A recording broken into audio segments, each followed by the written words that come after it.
ಭಗವದ್ಗೀತೆಯ 11ನೇ ಅಧ್ಯಾಯದ ಸಾರಾಂಶ ವಿಶ್ವರೂಪ ದರ್ಶನ.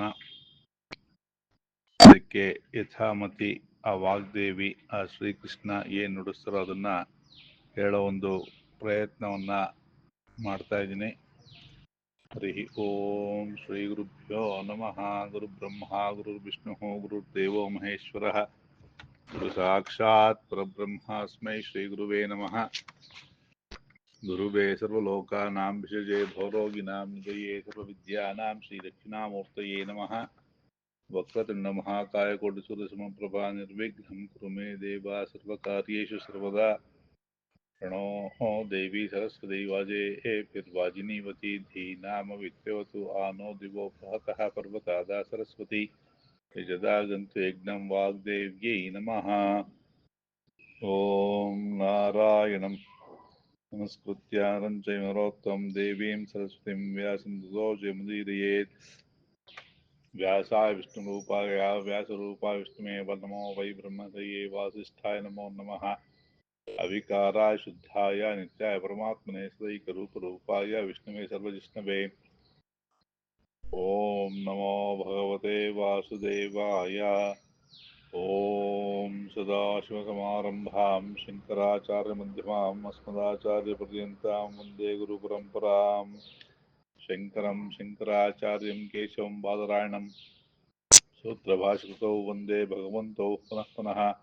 ಸದ್ಗುರು ದೇವತಾಭ್ಯೋ ನಮಃ. ಶ್ರುತಿ ಸ್ಮೃತಿ ಪುರಾಣಾನಾಮಾಲಯಂ ಕರುಣಾಲಯಂ ನಮಾಮಿ ಭಗವತ್ಪಾದಶಂಕರಂ ಲೋಕಶಂಕರಂ. ಗುರುವೇ ಸರ್ವಲೋಕಾನಾಂ ವಿಷಜೇ ಭವರೋಗಿಣಾಂ ನಿಧಯೇ ಸರ್ವವಿದ್ಯಾನಾಂ ಶ್ರೀ ದಕ್ಷಿಣಾಮೂರ್ತಯೇ ನಮಃ.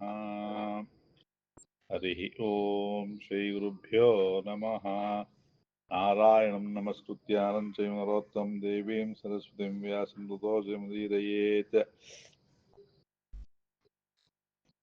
ನಾರಾಯಣ ಪರೋ ವ್ಯಕ್ತ ದಂಡಮವ್ಯಕ್ತ ಸಂಭವಂ ಮಂಡಸ್ಯಾಂತಸ್ತು ಮೇ ಲೋಕಾಃ ಸಪ್ತದ್ವೀಪಾ ಚ ಮೇಧಿನಿ. ಓಂ ಸಹನಾ ಭವತು ಸಹನೌ ಭುನಕ್ತು ಸಹ ವೀರ್ಯಂ ಕರವಾವಹೈ ತೇಜಸ್ವಿನಾವಧೀತಮಸ್ತು ಮಾ ವಿದ್ವಿಷಾವಹೈ.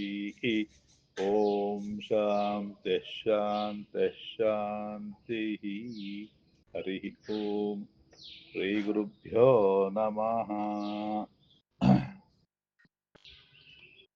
10ನೇ ಅಧ್ಯಾಯದಲ್ಲಿ ಶ್ರೀಕೃಷ್ಣ ವಿಭೂತಿ ಯೋಗದ ಬಗ್ಗೆ ವಿಚಾರವನ್ನ ತಿಳಿಸಿದ್ದಾನೆ. ತದನಂತರ ಅರ್ಜುನನಿಗೆ ಒಂದು ಬಯಕೆ ಉಂಟಾಗತ್ತೆ. ನಾನು ಈ ವಿಶ್ವರೂಪ ದರ್ಶನವನ್ನ ನೋಡಬೇಕು ಅಂತ ಹೇಳಿ ಬಯಕೆ ಉಂಟಾಗತ್ತೆ. ಅವಾಗ ಅರ್ಜುನ ಶ್ರೀಕೃಷ್ಣನ ಕೇಳ್ತಾ ಇದ್ದಾನೆ. ಅರ್ಜುನ ವಾಚ ಮದನುಗ್ರಹಾಯ ಪರ್ವಂ ಗುಹ್ಯಮಧ್ಯಾತ್ಮ ಸಂಹಿತಂ ಯತ್ತ್ವಯೋಕ್ತಂ ವಚಸ್ತೇನ ಮೋಹೋ ಅಯಂ ವಿಗತೋ ಮಮ. ಅರ್ಜುನನಿಗೆ ಇಲ್ಲಿ ತನಕ ವಿಚಾರಗಳನ್ನ, ಅಧ್ಯಾತ್ಮ ವಿಚಾರವನ್ನ ತಿಳಿಸಿದ ಮೇಲೆ ಅವನು ಹೇಳ್ತಾ ಇದ್ದಾನೆ, ನನ್ನಲ್ಲಿ ನೀನು ಅನುಗ್ರಹ ಮಾಡಬೇಕು ಅಂತ ಹೇಳಿ ಯಾವ ಒಂದು ಗುಹ್ಯವಾಗಿರ್ತಕ್ಕಂಥದ್ದು ಅಂದ್ರೆ ಸೀಕ್ರೆಟ್ ಆಗಿರ್ತಕ್ಕಂತಹ ವಿಚಾರ. ಯಾಕೆಂದ್ರೆ ಎಲ್ಲ ವಿಚಾರನೂ ಎಲ್ಲರಿಗೂ ಹೇಳೋದಕ್ಕೆ ಆಗಲ್ಲ. ಅದಕ್ಕೆ 2 ಕಾರಣ ಇದೆ. ಒಂದು, ಎಲ್ಲ ವಿಚಾರ ಎಲ್ಲರಿಗೂ ಅರ್ಥ ಆಗಲ್ಲ. ಎರಡನೇದಾಗಿ ಅದನ್ನ ಸರಿಯಾದ ರೀತಿಯಲ್ಲಿ ಅರ್ಥ ಮಾಡ್ಕೊಳ್ದೇ ಇದ್ರೆ ಅದರಿಂದ ಅಪಾಯ ಹೆಚ್ಚು. ಹಾಗಾಗಿ ಎಲ್ಲ ವಿಷಯನೂ ಎಲ್ಲರಿಗೂ ಹೇಳಬಾರ್ದು. ಅದಕ್ಕೋಸ್ಕರ ಅದು ಗುಹ್ಯತಮವಾಗಿದೆ, ಸೀಕ್ರೆಟ್ ಆಗಿದೆ ಅಂತ ಹೇಳಿ ಹೇಳ್ತಾ ಇದ್ದಾನೆ. ದ್ವೈತ ಅಥವಾ ಅಧ್ಯಾತ್ಮ ಅಂತಕ್ಕಂಥದ್ದು ನೀನು ಯಾವುದನ್ನ ಹೇಳಿದ್ಯೋ ಅದರಿಂದ ನನ್ನಲ್ಲಿದ್ದಂತಹ ಮೋಹ ತೊಲಗಿತು ಅಂತ ಹೇಳಿ ಹೇಳ್ತಾ ಇದ್ದಾನೆ. ಏಕೆಂದ್ರೆ ಆ ಹಿಂದಿನ ಅಧ್ಯಾಯಗಳೆಲ್ಲ ಅಧ್ಯಯನ ಮಾಡಿದಾಗೆ ನಮಗೆ ಹೆಚ್ಚು ಜೀವನದಲ್ಲಿ ತೊಂದರೆ ಬರೋದಕ್ಕೆ ಕಾರಣ ಮೋಹ. ಆ ಮೋಹದಿಂದ ಉಂಟಾಗ್ತಕ್ಕಂತಹ ಶೋಕ. ಮೋಹ ಇಲ್ಲ ಅಂದಾಗ ಶೋಕನು ಇಲ್ಲ ಅಂತಾನೆ ಅರ್ಥ ಅಲ್ಲಿಗೆ. ಯಾಕೆಂದ್ರೆ ನಮಗೆ ಯಾವುದೋ ಒಂದು ವಸ್ತು ಕಳ್ಕೊಂಡ್ರೆ ಅಥವಾ ನಮಗೆ ಇಷ್ಟವಾದ ಆಗದೆ ಇರತಕ್ಕಂತಹ ವಿಷಯ ನಡೆದ್ರೆ ಅಥವಾ ಯಾವುದೋ ನಮಗೆ ಇಷ್ಟವಾಗಿರ್ತಕ್ಕಂತಹ ವ್ಯಕ್ತಿ ನಾಶ ಆಯಿತು ಅಂದ್ರೆ ತಾನೇ ನಮಗೆ ಶೋಕ ಉಂಟಾಗೋದು. ನಷ್ಟ ಆಯಿತು ಅಂದ್ರೇನು, ಅದ್ರ ಮೇಲೆ ನಮಗೆ ಮೋಹ ಇದೆ ಅಂತಾನೆ ಅರ್ಥ. ಹಾಗಾಗಿ ಮೋಹ ಇಲ್ಲ ಅಂದ್ರೆ ಶೋಕನೂ ಇಲ್ಲ.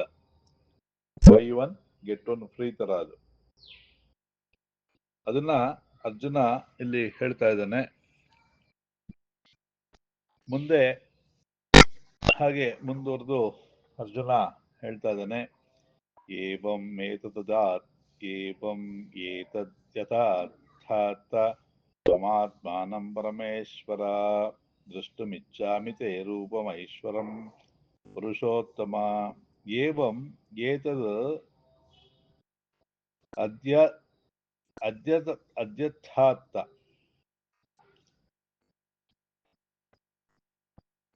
ಏವಂ ಏತದ್ ಅದ್ಯದಾರ್ಥ ತ್ವಂ ಆತ್ಮಾನಂ ಪರಮೇಶ್ವರ ದ್ರಷ್ಟುಮಿಚ್ಛಾಮಿ ತೇ ರೂಪಂ ಐಶ್ವರಂ ಪುರುಷೋತ್ತಮ.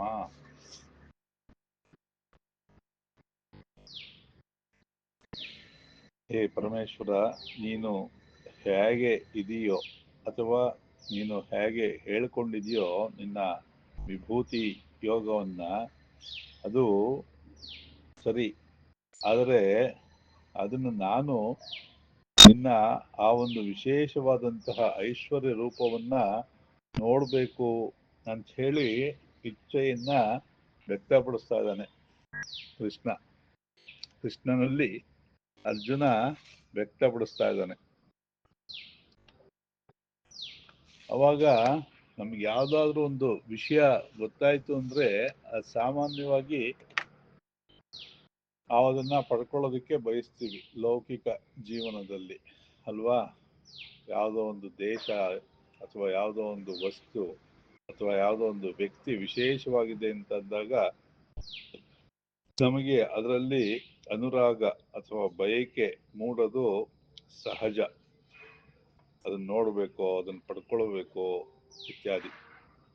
ಅದನ್ನ ಇಲ್ಲಿ ಅರ್ಜುನ ಕೃಷ್ಣನನ್ನ ಕೇಳ್ಕೊತಾ ನಿನ್ನ ಐಶ್ವರ್ಯವಾದಂತಹ ರೂಪವನ್ನ ನನಗೆ ತೋರಿಸು ಅಂತ ಹೇಳಿ ಕೇಳ್ತಾ ಇದ್ದಾನೆ.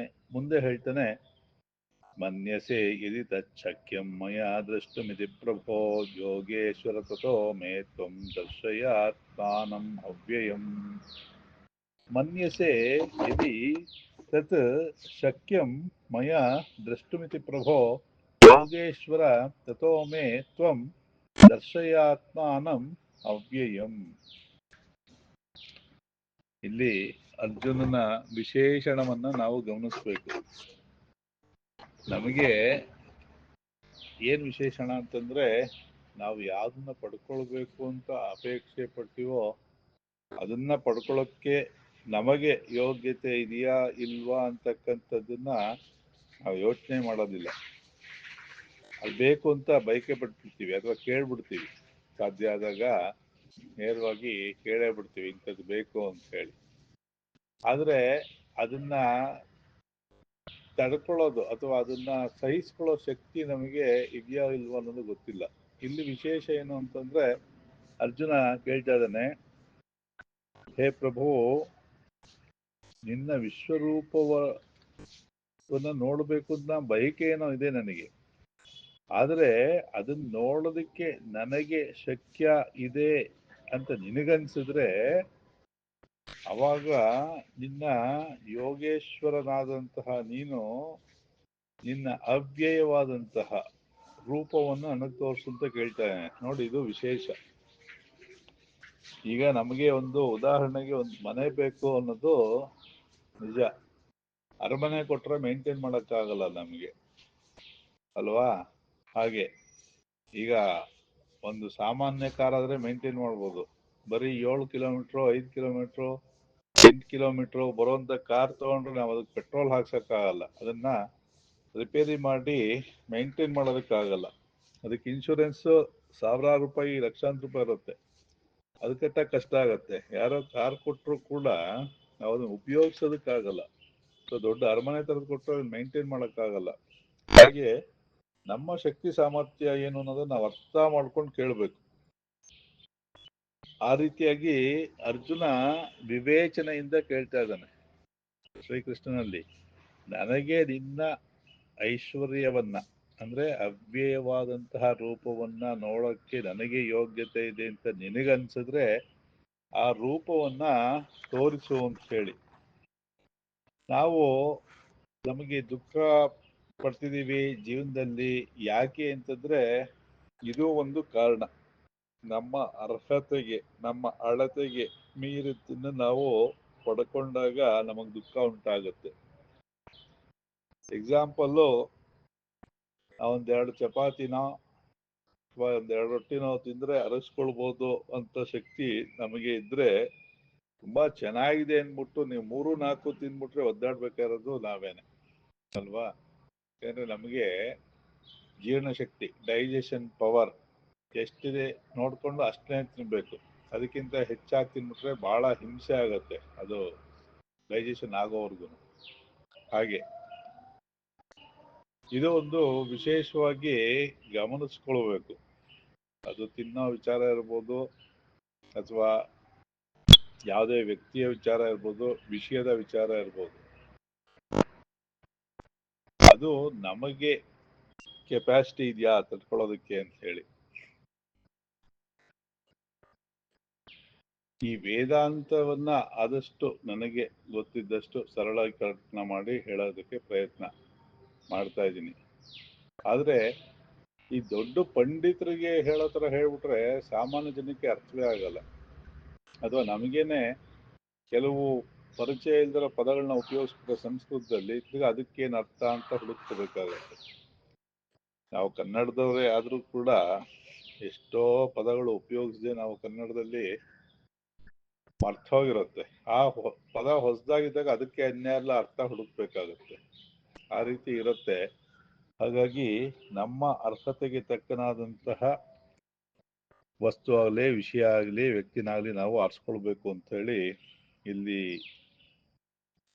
ನಾವು ನಮ್ಮ ಜೀವನ, ಲೌಕಿಕ ಜೀವನಕ್ಕೆ ಅಪ್ಲೈ ಮಾಡ್ಕೋಬೋದನ್ನ ಅಂತ ಅನ್ಸತ್ತೆ ನನಗೆ. ಮುಂದೆ ಹೇಳ್ತಾನೆ, ನತು ಮಾಂ ಶಕ್ಯತೆ ದ್ರಷ್ಟುಂ ಅನೇನೈವ ಸ್ವಚಕ್ಷುಷ ದಿವ್ಯಂ ದದಾಮಿ ತೇ ಚಕ್ಷು ಪಶ್ಯಮೇ ಯೋಗಮೈಶ್ವರಂ. ನೋಡಿ, ಅರ್ಜುನ ಎಷ್ಟು ಬುದ್ಧಿವಂತ ಅನ್ನೋದು ಇನ್ನೂ ಸ್ಪಷ್ಟ ಆಗ್ತಾ ಇದೆ ಈ ಶ್ಲೋಕದಿಂದ. ಹೇಗೆ ಹೇಳ್ತಾ ಇದ್ದಾನೆ, ನತು ಮಾಂ ಶಕ್ಯಸೆ ದ್ರಷ್ಟುಂ ಅನೇನೈವ ಸ್ವಚಕ್ಷುಷ, ನಾನು ನಿನ್ನನ್ನ ಈ ಬರೀದಾದ ಕಣ್ಣಿನಿಂದ ನೋಡೋದಕ್ಕೆ ಶಕ್ತಿ ಇಲ್ಲ ನನಗೆ.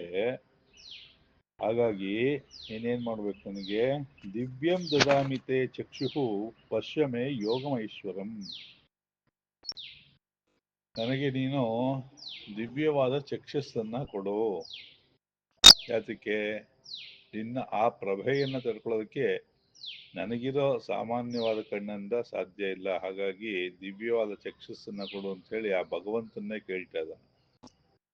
ಅಂದ್ರೆ ಇಲ್ಲಿ ಎರಡು ವಿಷಯವನ್ನ ಗಮನಿಸ್ಬೇಕು. ಒಂದು, ನಾವು ಅಲ್ಪಶಕ್ತರು ಅನ್ನೋದು ಪ್ರಧಾನವಾದಂತ ವಿಷಯ. ಯಾಕೆಂದ್ರೆ ನಮ್ಮ ಶಕ್ತಿ ಸಾಮರ್ಥ್ಯ ಅಂತಕ್ಕಂಥದ್ದು ಬಹಳ ಲಿಮಿಟ್ ಆಗಿದೆ, ನಿಯಮಿತವಾಗಿದೆ. ಆ ಪರಮಾತ್ಮನ ಶಕ್ತಿ ಅಪಾರವಾಗಿದೆ. ನಾವು ಹೇಗೆ ಒಂದು 2 ವೀಲರಲ್ಲಿ ಹೋಗ್ಬೇಕಾದ್ರೆ ಹೆಲ್ಮೆಟ್ ಹಾಕೊಂಡು, ಇವಾಗಂತೂ ಕೆಲವರೆಲ್ಲ ಮಂಡಿಗೆ, ಮೊಣಕೈಗೆ ಎಲ್ಲ ಎಕ್ಸ್ಟ್ರಾ ಫಿಟ್ಟಿಂಗ್ಸ್ ಹಾಕೊಂಡು ಹೋಗ್ತಾರೆ. ಬಿದ್ರೂ, ಯಾಕೆಂದ್ರೆ ಸಾಮಾನ್ಯ ಮಂಡಿಗೆ, ಮೊಣಕೈಗೆ ಇಂಥ ಜಾಗಕ್ಕೆ ಏಟ್ ಬೀಳುತ್ತೆ ಅಂದ್ಬಿಟ್ಟು ಅದು ಎಕ್ಸ್ಟ್ರಾ ಕವಚಗಳನ್ನ ಹಾಕೊಳ್ತಾರೆ, ನೀ ಕ್ಯಾಪ್ ತರದ್ದು. ಪ್ರೊಜೆಕ್ಷನ್ ಇರುತ್ತೆ, ಬಿದ್ರೂ ಮಂಡಿಗೆ ಏಟ್ ಬೀಳಲ್ಲ, ಮೊಣಕೈಗೆ ಏಟ್ ಬೀಳಲ್ಲ ಅಂತ. ಆಮೇಲೆ ಕೆಲವರು ಭುಜಕ್ಕೂ ಹಾಕೊಂಡಿರ್ತಾರೆ. ಬಿದ್ರೆ ಸಾಮಾನ್ಯವಾಗಿ ಭುಜದ್ದೋ ಇಲ್ಲ ಮೊಣಕೈದೋ ಇಲ್ಲ ಮಂಡಿಗೋ ಎದ್ದು ಬೀಳುತ್ತೆ ಅಂತ ಹೇಳಿ. ಹಾಗೆ ನಾವು ಏನು ನಮ್ಮ ಕೆಪಾಸಿಟಿ ಅಂತ ತಿಳ್ಕೊಂಡು ನಾವು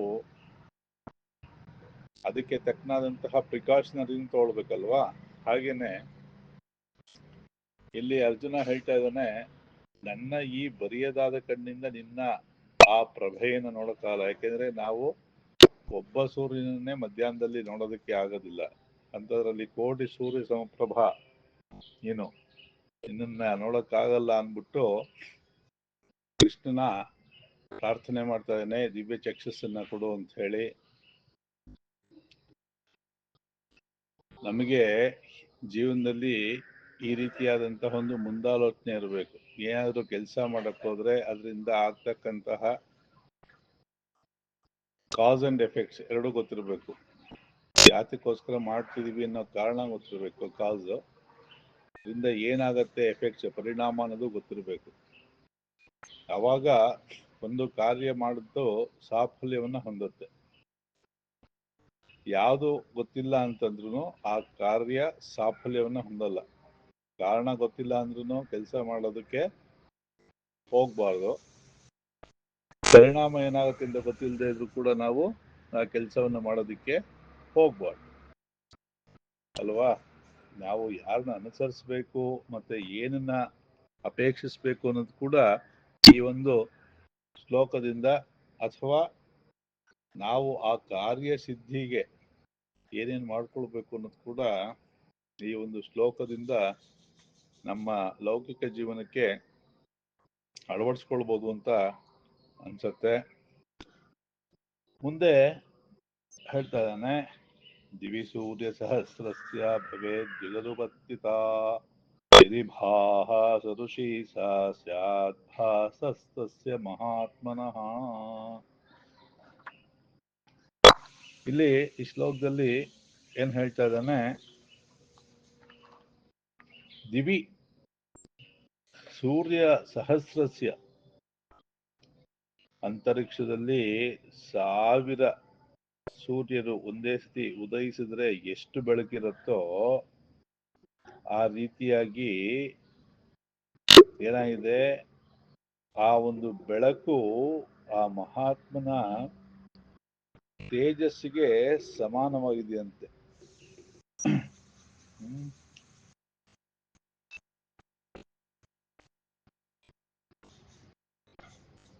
ಹಾಗೆ ಭಾ ಅಂದ್ರೆ ಅದಕ್ಕೆ ಜ್ಞಾನ ಅಂತನೂ ಅರ್ಥ ಇದೆ, ಬೆಳಕು ಅಂತನೂ ಅರ್ಥ ಇದೆ. ಅಷ್ಟು ಬೆಳಕು ಅಥವಾ ಅವನಲ್ಲಿ ಅಷ್ಟು ಜ್ಞಾನ ಇದೆ ಅಂತ ತಿಳ್ಕೊಳ್ಬಹುದು, ಅಥವಾ ಅವನಲ್ಲಿ ಆ ಒಂದು ಪ್ರಭೆ ಇದೆ ಅಂತನೂ ನಾವು ತಿಳ್ಕೊಳ್ಳೋದಕ್ಕೆ ಸಾಧ್ಯ ಇದೆ. ಯಾಕೆಂದ್ರೆ ಸಹಸ್ರ ಸೂರ್ಯ ಅಂದ್ರೆ ನಾವು ಅದು ಊಹೆ ಮಾಡೋದಕ್ಕೂ ಸಾಧ್ಯ ಇಲ್ಲ. ಯಾಕೆಂದ್ರೆ ಒಬ್ಬ ಸೂರ್ಯನೇ ನೋಡುವಂತಹ ಶಕ್ತಿ ಇಲ್ಲದೆ ಇರೋ ನಮಗೆ 1000 ಸೂರ್ಯರು ಅಂದ್ರೆ ಊಹೆ ಮಾಡೋದಕ್ಕೂ ಕೂಡ ಸಾಧ್ಯ ಆಗೋದಿಲ್ಲ. ಹಾಗಾಗಿ ಅವನು ಮೊದಲೇನೆ ಪ್ರಿಕಾಷನರಿ ತಗೊಂಡ್ಬಿಟ್ಟಿದ್ದ, ನನಗೆ ಈ ಕಣ್ಣಿಂದ ನೋಡೋಕ್ಕಾಗಲ್ಲಪ್ಪ, ನೀನೇ ನನಗೆ ಆ ಶಕ್ತಿಯನ್ನ ಕೊಡು ಅಂತ ಕೂಡ ಕೇಳ್ಕೊಂಡ್ಬಿಟ್ಟಿದ್ದ. ಮುಂದೆ ಹೇಳ್ತಾ ಇದ್ದಾನೆ ಅರ್ಜುನ, ಅರ್ಜುನ ಉವಾಚ ಪಶ್ಯಾಮಿ ದೇವಾಂಸವ ದೇವದೇಹೇ ಸರ್ವಾಂಸದಾ ಭೂತ ವಿಶೇಷಜ್ಞಾನ್ ಬ್ರಹ್ಮಾಣಮೀಶಂ ಕಮಲಾಸನಸ್ಥಂ ಋಷೀಂ ಚ ಸರ್ವಾನುರಗಾಂ ಚ ದಿವ್ಯಾಂ. ಏನ್ ಹೇಳ್ತಾ ಇದ್ದಾನೆ ಅರ್ಜುನ, ಪಶ್ಯಾಮಿ ದೇವಾಂಸ್ತವ ದೇವ ದೇಹೇ, ನಿನ್ನ ಈ ದೈವಿಕವಾದಂತಹ ದೇಹ ಇದೆಯಲ್ಲ ಅದನ್ನ ನೋಡ್ತಾ ಇದ್ದೀನಿ.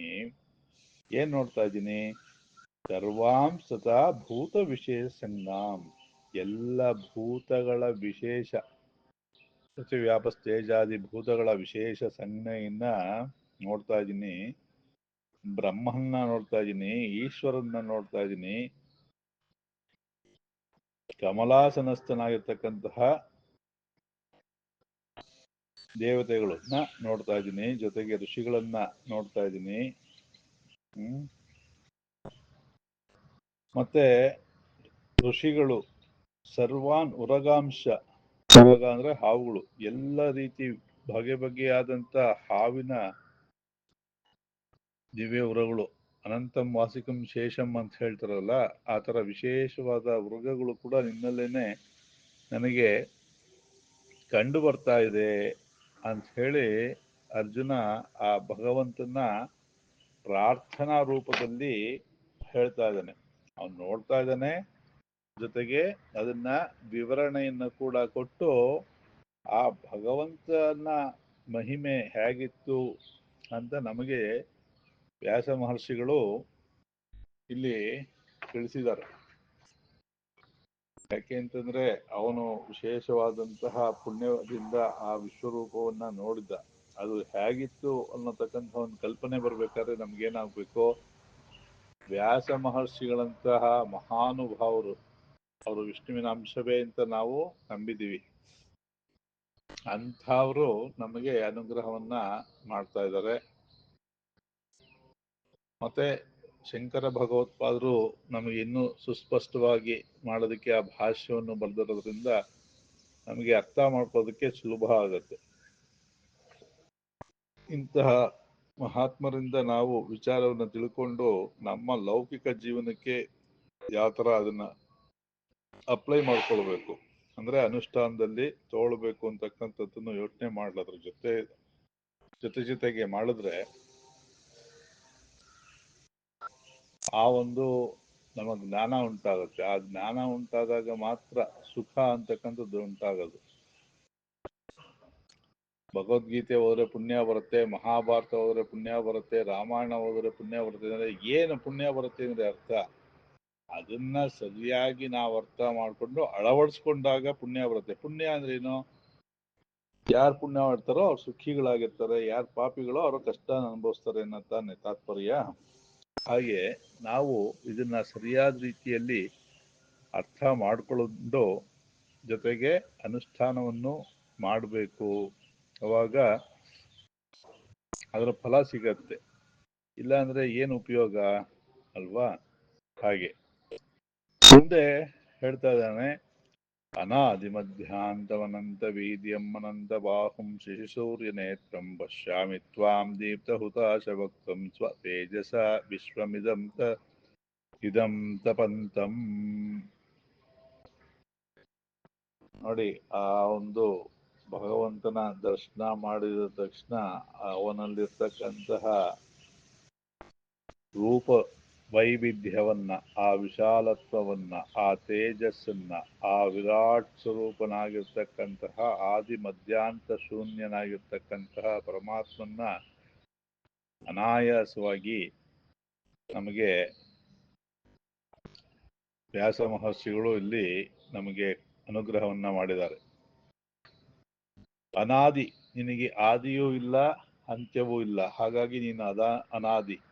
ಮಧ್ಯವೂ ಇಲ್ಲ, ಯಾಕೆಂದ್ರೆ ಏನಾದ್ರು ಆದಿ ಅಂತ್ಯ ಎರಡು ಇದ್ದಾಗ ತಾನೇ ಮಧ್ಯ ಅಂತ ಗೊತ್ತಾಗೋದು. ಇವಾಗ ನಮಗೆ ಒಂದು ಆಯುಷ್ಯ, ಉದಾಹರಣೆ 100 ವರ್ಷ ನಾವು ಇಟ್ಕೊಂಡ್ರೆ 50 ವರ್ಷ ಅನ್ನೋದು ನಮ್ಗೆ ಮಿಡ್ ಪಾಯಿಂಟ್ ಅಂತ ಇಟ್ಕೊಳ್ಬಹುದು. ಆದ್ರೆ ಇವನು ಯಾವ ಹುಟ್ಟಿದ ಅಂತ ಗೊತ್ತಿಲ್ಲ, ಇವನ್ಗೆ ಅಂತ್ಯ ಅನ್ನೋದು ಇಲ್ಲ.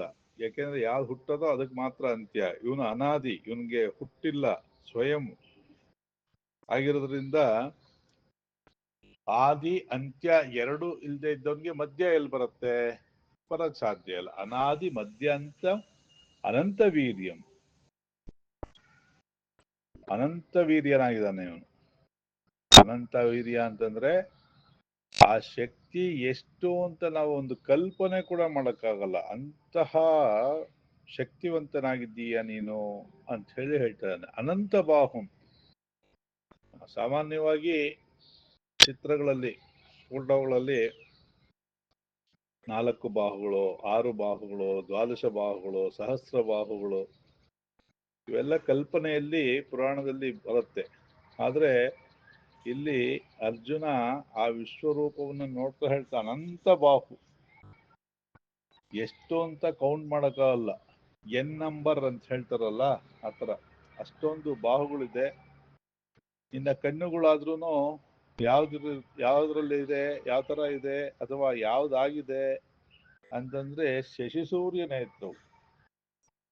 ಶಶಿಸೂರ್ಯ ನೇತ್ರವು, ಒಂದು ಕಣ್ಣು ಸೂರ್ಯನಂತೆ ಪ್ರಕಾಶಮಾನವಾಗಿದ್ರೆ ಇನ್ನೊಂದು ಕಣ್ಣು ಚಂದ್ರನಂತೆ ತಂಪಾಗಿರುತ್ತೆ ಅಂಥೇಳಿ ಉಪಮಾನವನ್ನ ಕೊಡ್ತಾ ಇದ್ದಾರೆ. ಯಾಕೆಂದ್ರೆ ಆ ಸೂರ್ಯ ಚಂದ್ರ, ಸೈನ್ಸ್ ಪ್ರಕಾರ ಚಂದ್ರ ಬೆಳಗ್ಬೇಕಾದ್ರೆ ಸೂರ್ಯನ ಸಹಾಯದಿಂದ ಅಂತ ಹೇಳ್ತಾರೆ.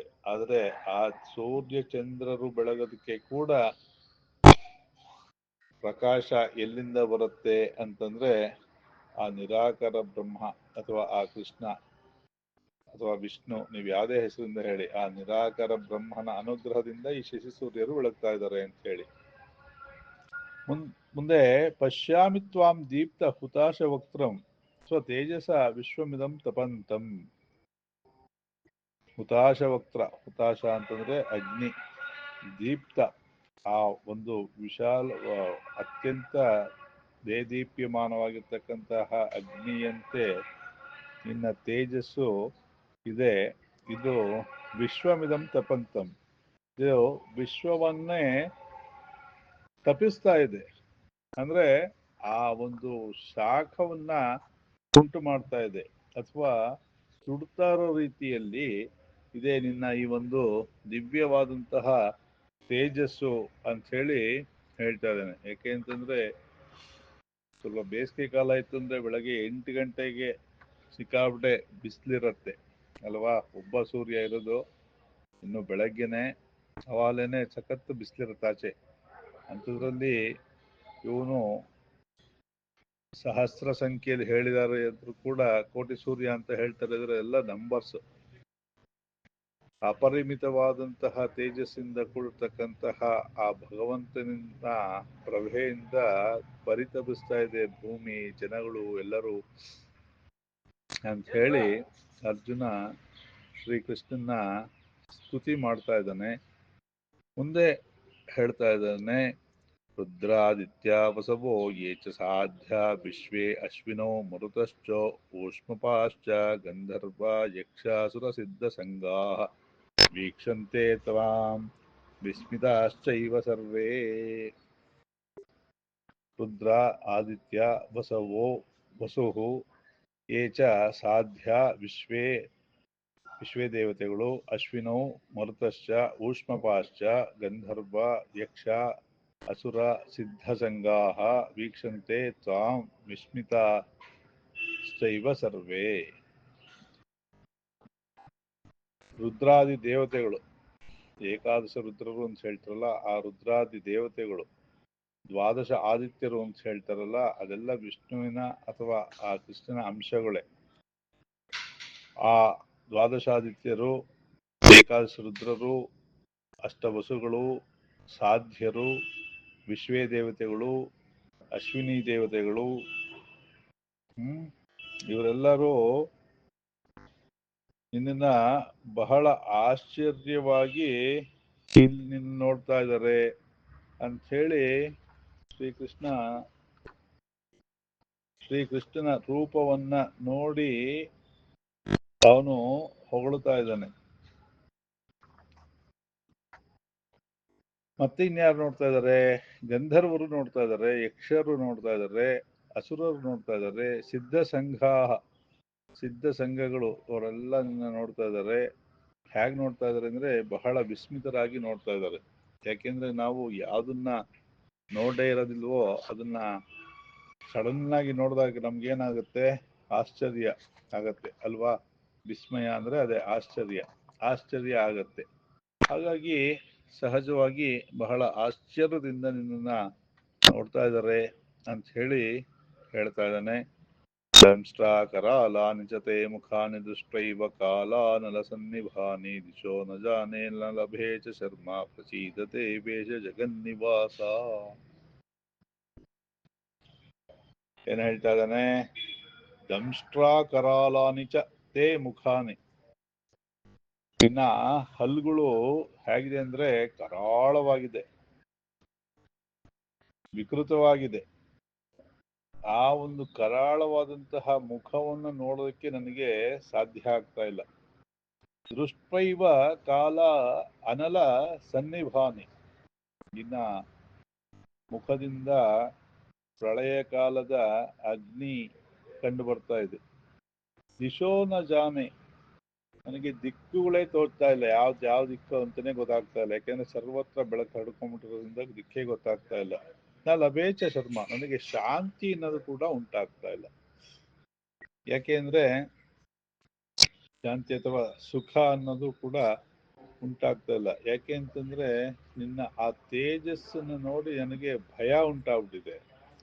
ಹಾಗಾಗಿ ಪ್ರಸೀದ ದೇವೇಶ ಜಗನ್ನಿವಾಸ, ಹಾಗಾಗಿ ನೀನೇನಾಗಬೇಕು, ಪ್ರಸನ್ನನಾಗಬೇಕು. ಹೇ ದೇವ ಈಶ, ದೇವತೆಗಳಿಗೆಲ್ಲ ನೀನು ಒಡೆಯ. ಜಗನ್ನಿವಾಸ, ಜಗತ್ತಿಗೆ ನೀನು ನಿವಾಸನಾಗಿದೀಯ ಅಂದ್ರೆ ಆ ಜಗತ್ತೆಲ್ಲವೂ ನಿನ್ನಲ್ಲಿ ಆಶ್ರಯವನ್ನ ಪಡ್ಕೊಂಡಿದೆ. ಹಾಗಾಗಿ ನೀನು ಜಗನ್ನಿವಾಸ, ನೀನು ಪ್ರಸನ್ನನಾಗು ಅಂತ ಹೇಳಿ ಗುರುರಾಜ್ ನಾಯ್ಡು ಅವರು ಕತೆ, ಹರಿಕತೆ ಮಾಡ್ಬೇಕಾದ್ರೆ ಹೇಳ್ತಾ ಇದ್ರು. ಏನು ಅಂದ್ರೆ ಮದುವೆ ಅಂತಂದ್ರೆ ಏನು ಅಂತಂದ್ರೆ, ಮಧು ಅಂದ್ರೆ ಜೇನು, ವೇ ಅಂದ್ರೆ ವ್ಯಾ ಅಂತ. ಯಾಕೆಂದ್ರೆ ಸಾಮಾನ್ಯವಾಗಿ ಎಲ್ಲರೂ ಒಂದು ಮದುವೆ ಆಗ್ಬೇಕು ಅಂತಕ್ಕಂಥದ್ದು ಸಹಜವಾದ ಬಯಕೆ ಇರುತ್ತೆ ಅಲ್ವಾ. ಅದು ಮದುವೆಯಾದ ಹೊಸದ್ರಲ್ಲಿ ಏನೋ ಒಂದು ಸುಖ ಅಂತ ಅನ್ಸತ್ತೆ ನಮಗೆ. ಆದ್ರೆ ಅದು ಸ್ವಲ್ಪ ದಿನಗಳು ಹೋಗ್ತಾ ಹೋಗ್ತಾ ಏನಾಗುತ್ತೆ, ಅದ್ರಲ್ಲಿ ಬೇಸರ ಬರುತ್ತೆ. ಅಲ್ಲಿ ಹೊಂದಾಣಿಕೆ ಇತ್ತು ಅಂತಂದ್ರೆ ತೊಂದರೆ ಇಲ್ಲ ಜೀವನ. ಒಂದು ಏರಿಗಳಿದ್ರೆ ಇನ್ನೊಂದು ನೀರ್ಗೆಳೆದಿಯೋ ತರ ಆಗ್ಬಿಟ್ರೆ, ವಿರುದ್ಧವಾಗಿದಂತಹ ಭಾವನೆಗಳು ಇದ್ಬಿಟ್ರೆ ಗಂಡ ಹೆಂಡತಿನಲ್ಲಿ ಆ ಜೀವನ ಬಹಳ ಬೇಸರ ಬಂದ್ಬಿಡುತ್ತೆ ಅಲ್ವಾ.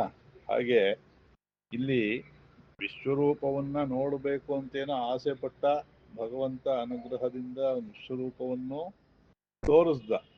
ಭಕ್ತರಾಧೀನ ಭಗವಂತ ಬಯಕೆನ ಈಡೇರಿಸ್ದ. ಆದ್ರೆ ಅದನ್ನ ನೋಡಿ ಆ ತಡ್ಕೊಳ್ಳೋ ಶಕ್ತಿ ಇಲ್ಲ ಯಾರಿಗೆ, ಅರ್ಜುನಂತ ಮಹಾತ್ಮನಿಗೇನೆ ಆ ಒಂದು ಶಕ್ತಿ ಇಲ್ಲ. ಯಾಕೆಂದ್ರೆ ಅವನ ಪ್ರಭೆ ಅಷ್ಟು ಜೋರಾಗಿದೆ. ಹಾಗಾಗಿ ಶಾಂತನಾಗ್ಬಿಡು ಅಂತ ಹೇಳಿ ಬೇಡ್ಕೊಳ್ತಾ ಇದ್ದಾನೆ. ನಿನ್ನ ಸಾಮಾನ್ಯ ಶರೀರದಲ್ಲಿ ಬಂದ್ಬಿಡು. ಯಾಕೆಂದ್ರೆ ಅದನ್ನ ನಾನು ಬಹಳ ವರ್ಷಗಳಿಂದ ನೋಡಿದ್ದೀನಿ. ಈ ಒಂದು ಪ್ರಭೆಯನ್ನ ನೋಡೋದಕ್ಕೆ, ನೋಡಿ ಸಹಿಸ್ಕೊಳ್ಳೋದಕ್ಕೆ ಆಗ್ತಾ ಇಲ್ಲ ಅಂತ ಹೇಳಿ ಕೇಳ್ತಾ ಇದ್ದಾನೆ. ಮುಂದೆ ಹೇಳ್ತಾನೆ, ಯಥಾ ನದೀನಾಂ ಬಹವೋಂಬುವೇಗಾಃ ಸಮುದ್ರಮೇವಾಭಿಮುಖಾ ದ್ರವಂತಿ ತಥಾ ತವಾಮಿ ನರಲೋಕವೀರಾ ವಿಶಂತಿ ವಕ್ತ್ರಾಣ್ಣಭಿ ವಿಜ್ವಲಂತಿ. ಏನ್ ಹೇಳ್ತಾ ಇದ್ದಾನೆ? ಯಥಾ ನದೀನಾಂ ಬಹುವೋ ಅಂಬುವೇಗಾಃ ಸಮುದ್ರಮೇವ ಅಭಿಮುಖಾ ದ್ರವಂತಿ.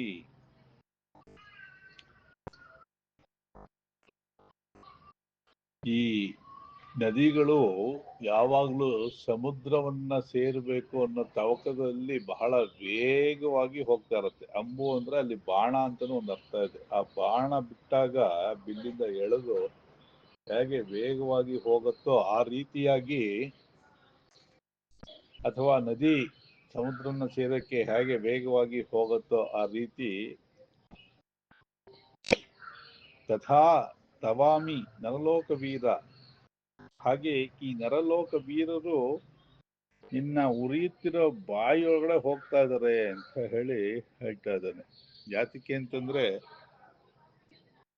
ನಾವೆಲ್ಲ ಸಾಮಾನ್ಯ ಜನರು ಆಸೆಗೆ ಬಹಳ ಬೇಗ ಬಲಿ ಆಗ್ತೀವಿ ಅಲ್ವಾ. ನಮಗೆಲ್ಲ ಆಸೆಗಳು ಅನ್ನೋದು ಅಪಾರವಾಗಿ ಇರುತ್ತೆ. ಆಸೆಗೆ ಬಹಳ ಬೇಗ ಬೀಳ್ತೀವಲ್ಲ. ಹಾಗೇನೆ ಯಾವ ಮನುಷ್ಯ ಆಸೆಗೆ ವಶನಾಗ್ತಾನೋ ಅವನು ಬೇಗ ನಾಶನೂ ಆಗ್ತಾನೆ. ವಶ ನಾಶ. ಆ ಸರ್ವೇಶ ಕೇಳಿಕೊಂಡಾಗ ನಮಗೆ ಆ ನಾಶ ಇಲ್ಲ.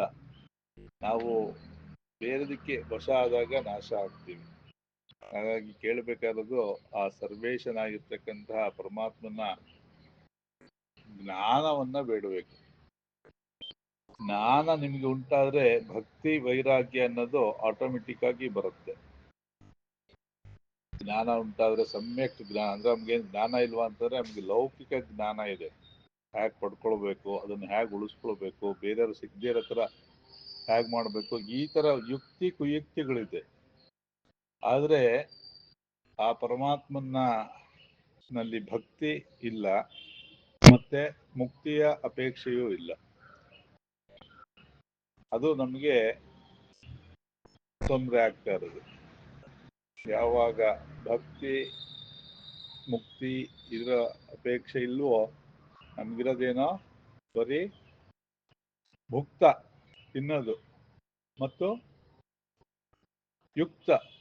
ಯುಕ್ತ ಅಂದ್ರೆ ಅರ್ಹತೆ, ನಮ್ಗಿದೆಯೋ ಇಲ್ವೋ ಆದ್ರೂ ಅರ್ಹತೆ ಇದೆ ಅಂತ ಹೇಳಿ ನಾವು ಹೇಳ್ಕೊಂಡು ತಿರುಗ್ತಾ ಇರ್ತೀವಿ. ಹಾಗಾಗಿ ಏನಾಗ್ತಾ ಇದೆ, ನರಲೋಕ ವೀರರೆಲ್ಲ ನಿನ್ ಬಾಯೊಡೆ ಬೀಳ್ತಾ ಇದ್ದಾರೆ ಅಂತ ಹೇಳಿ ಶ್ರೀಕೃಷ್ಣನಿಗೆ ಅರ್ಜುನ ಹೇಳ್ತಾ ಇದ್ದಾನೆ. ಮುಂದೆ ಹೇಳ್ತಾನೆ, ಆಖ್ಯಾಹಿ ಮೇಕೋ ಭವಾನ್ ಉಗ್ರರೂಪೋ ನಮೋಸ್ತುತೆ ದೇವವರ ಪ್ರಸೀದ ವಿಜ್ಞಾತುಮಿಚ್ಛಾಮಿ ಭವಂತಮಾದ್ಯಂ ನಹಿ ಪ್ರಜಾನಾಮಿ ತವ ಪ್ರವೃತ್ತಿಂ. ಶ್ರೀಕೃಷ್ಣನೇ ಪ್ರಶ್ನೆ ಮಾಡ್ತಾ ಇದ್ದಾನೆ ಇಲ್ಲಿ. ಆಖ್ಯಾಹಿ ಮೇ ಕೋ ಭವಾನ್ ಉಗ್ರರೂಪೋ, ಉಗ್ರರೂಪ, ನಿನ್ನ ಉಗ್ರರೂಪದಿಂದ ಕೂಡಿರತಕ್ಕಂತಹ ನೀನು ಯಾರು ಅಂತ ಹೇಳಿ ಕೇಳ್ತಾ ಇದ್ದಾನೆ. ಏಕೆ ಅಂತಂದ್ರೆ ನೀನೇನೋ ಬೇರೆ ಏನೋ ಅನ್ನೋ ಒಂದು ಸಂಶಯ ಭ್ರಾಂತಿ ಉಂಟಾಗ್ಬಿಟ್ಟಿದೆ. ಜೊತೆಗೆ ನಮೋಸ್ತುತೆ ದೇವವರ ಪ್ರಸೀದ, ಹೇ ದೇವವರನೇ, ದೇವರಿಗೆ ಕೂಡ ನೀನು ವರವನ್ನ ಕೊಡ್ತಕ್ಕಂಥವನು, ಪ್ರಸಾದವನ್ನ ಕೊಡ್ತಕ್ಕಂಥವನು ನೀನು, ಅಂತ ನಿನಗೆ ನಮಸ್ಕಾರ ಇರಲಿ ಅಂತ ಹೇಳಿ. ಯಾಕೆಂದ್ರೆ ಯಾರೋ ನಮಗಿಂತ ಸ್ಟ್ರಾಂಗ್ ಆಗಿರೋರು ಬಂದ್ರೆ ಫಿಸಿಕಲ್ ಆಗಿ ಅಥವಾ ದುಡ್ಡಿನಲ್ಲೋ ಅಥವಾ ಜ್ಞಾನದಲ್ಲೋ ನಮಗಿಂತ ಸ್ಟ್ರಾಂಗ್ ಬಲಾಢ್ಯರು ಬಂದಾಗ ನಾವು ನಮಸ್ಕಾರ ಮಾಡ್ತೀವಲ್ಲ, ಆ ರೀತಿಯಾಗಿ ಅರ್ಜುನ ಪರಮಾತ್ಮಂಗೆ ನಮಸ್ಕಾರವನ್ನು ಮಾಡ್ತಾ ಇದ್ದಾನೆ. ನೀನು ಯಾರು ಅಂತ ನನಗೆ ಗೊತ್ತಾಗ್ತಾ ಇಲ್ಲಪ್ಪ, ನೀನು ಯಾರು ಅಂತ ಹೇಳು, ನಾನು ನಿನ್ನ ನಮಸ್ಕಾರವನ್ನು ಮಾಡ್ತೀನಿ ಅಂತ ಹೇಳಿ ಭಗವಂತನ ಪ್ರಾರ್ಥನೆ ಮಾಡ್ತಾ ಇದ್ದಾನೆ. ವಿಜ್ಞಾತು ಇಚ್ಛಾಮಿ ಭವಂತಂ ಆದ್ಯಂ, ಆದ್ಯನಾಗಿರ್ತಕ್ಕಂತಹ ಆದಿಯಾಗಿರ್ತಕ್ಕಂತಹ ನಿನ್ನನ್ನ ಯಾರು ಅಂತ ತಿಳ್ಕೊಳ್ಳೋದಕ್ಕೆ ನಾನು ಇಚ್ಛೆಯನ್ನ ಪಡ್ತಾ ಇದ್ದೀನಿ.